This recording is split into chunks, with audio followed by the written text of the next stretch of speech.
Nitro Canine, real dog training. Greetings to dog lovers everywhere. Welcome to Real Dog Training, sponsored by Nitro Canine. My name is Dave, and I have the honor of serving as your host for today's discussion. Real Dog Training is based on the wisdom of dog trainer extraordinaire Steve Walter, the founder and owner of Nitro Canine. And in each episode, we'll present tips for you, the dog lover, that can make life for you, your dog, and your whole family more enjoyable by developing a happy relationship between you and your dog.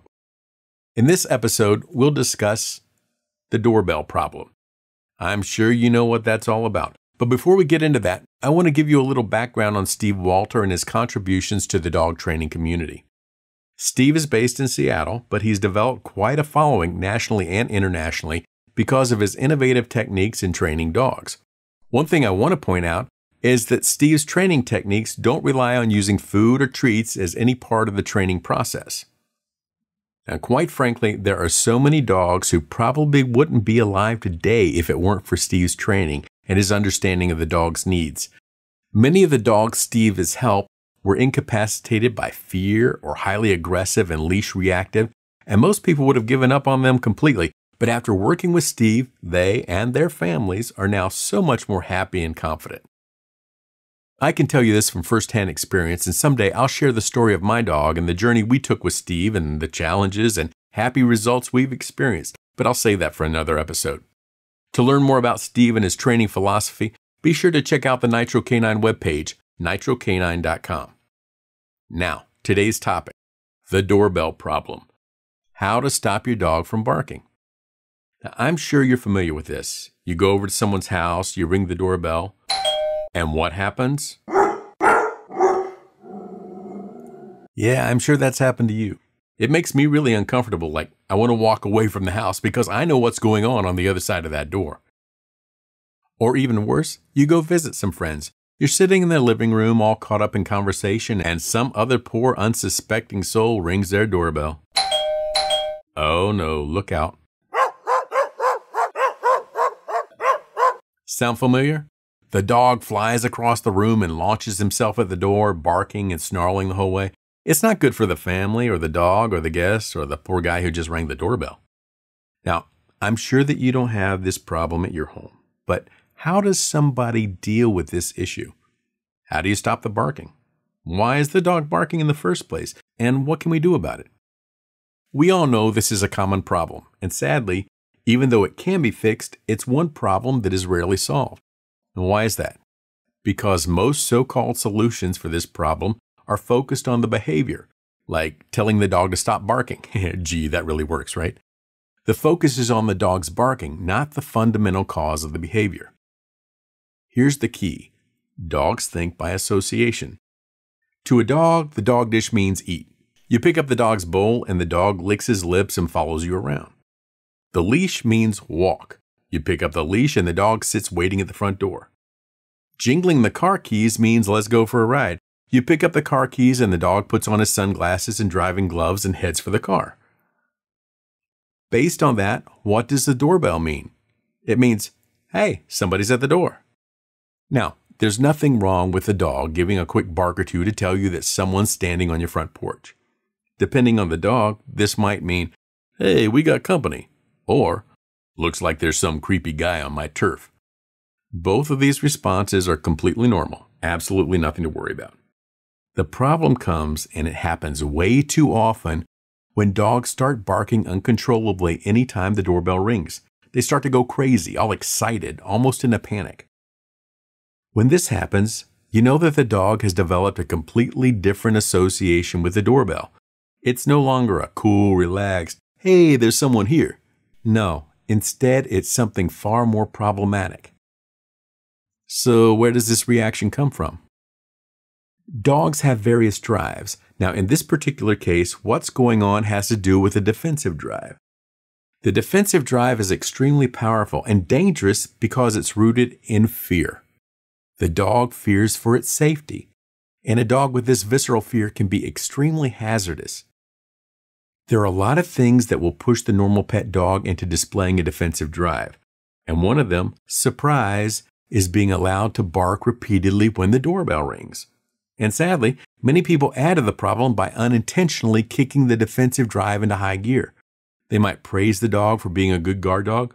Now the dog thinks that this insane barking is not only acceptable, but hey, they like it. Let me bark some more. Or some people might try soothing the dog to stop the barking. The dog thinks, great, I bark, I get attention. I can do that, and I will too.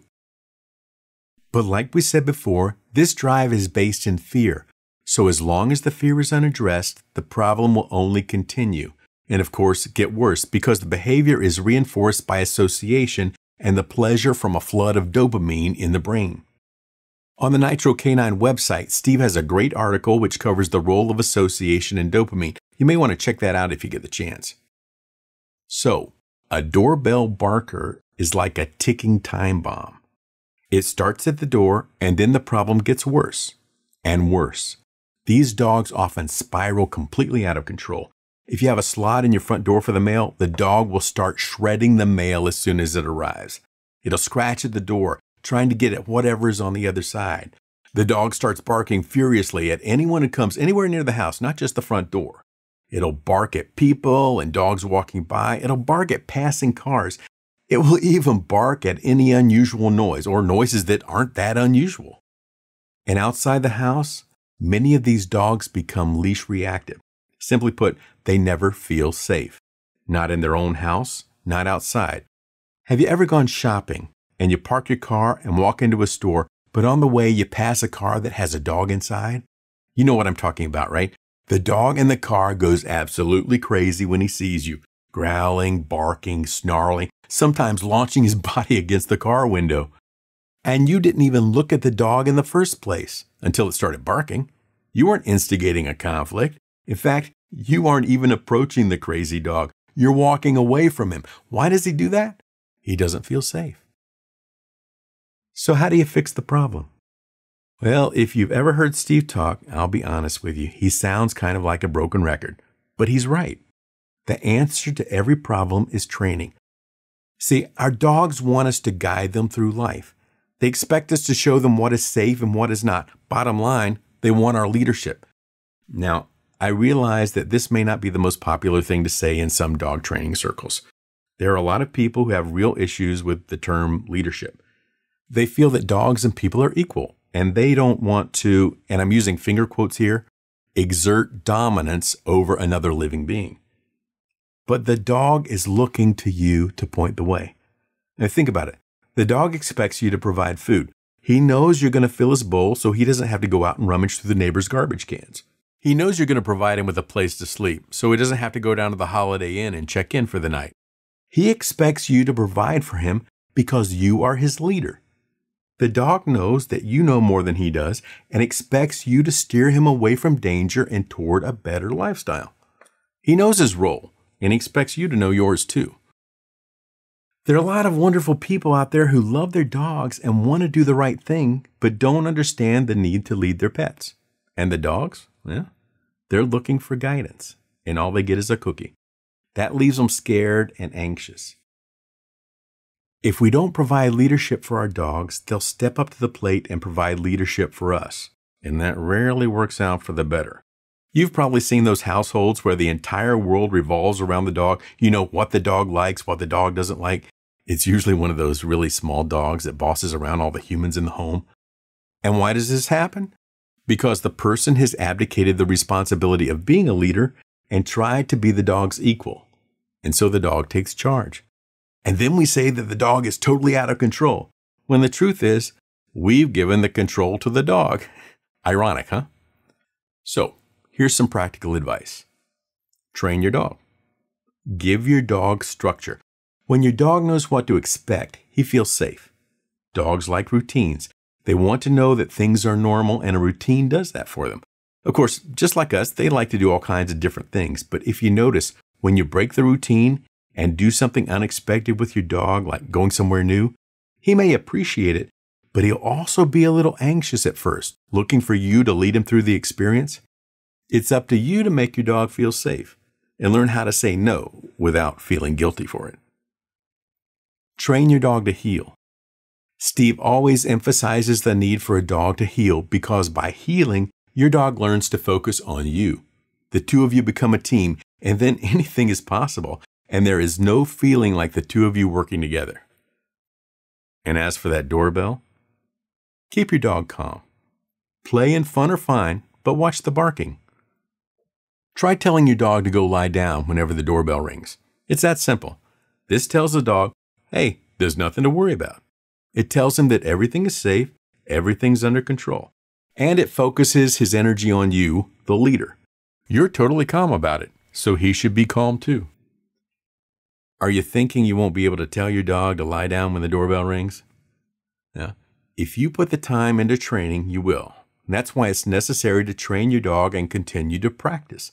That's why the name of this show is Real Dog Training, not Real Dog, Please Behave. Steve has a working line Dutch Shepherd who sometimes gets a little rambunctious indoors. And when he does, Steve asks him if he needs a timeout. And would you know it, Dutch, the dog, puts himself in a timeout. Steve's training allows Dutch to know what to expect, and he feels comfort in that. And if you're not there to tell your dog to lie down and your dog barks at a door or window, crate your dog when you're gone. You'll have to work up to this if you haven't already crate trained your dog, but dogs actually like crates. They're kind of like little man caves for dogs, and they can be very comforting. I had a dog who used to get tired and put herself to bed in the crate. It was like, that's her space. She always felt at ease there. So remember, the safer your dog feels, the less likely he is to fly out of control when the doorbell rings. To sum up today's discussion, your dog wants you to be a leader, and a good leader will always try to make his dog feel safe. The key is training. Training. Wow, I'm starting to sound like Steve myself. So, thanks for joining us on Real Dog Training. I'd encourage you to take a look at the Nitro Canine webpage, as it has a lot of insight on Steve's training techniques and articles that Steve has written about training your dog. And feel free to send us an email. Questions for Steve, or testimonials, or topics you may want us to discuss in the future. Just go to nitrocanine.com and click on the Contact tab on the top right corner. Thanks again for joining. My name is Dave Tucker, and this is Nitro Canine's Real Dog Training, reminding you that a trained dog is a happy dog, and at the other end of that leash is a happy dog lover. Nitro Canine, Real Dog Training. Episodes of Real Dog Training are released on the 10th, 20th, and 30th of each month. For more information, go to nitrocanine.com.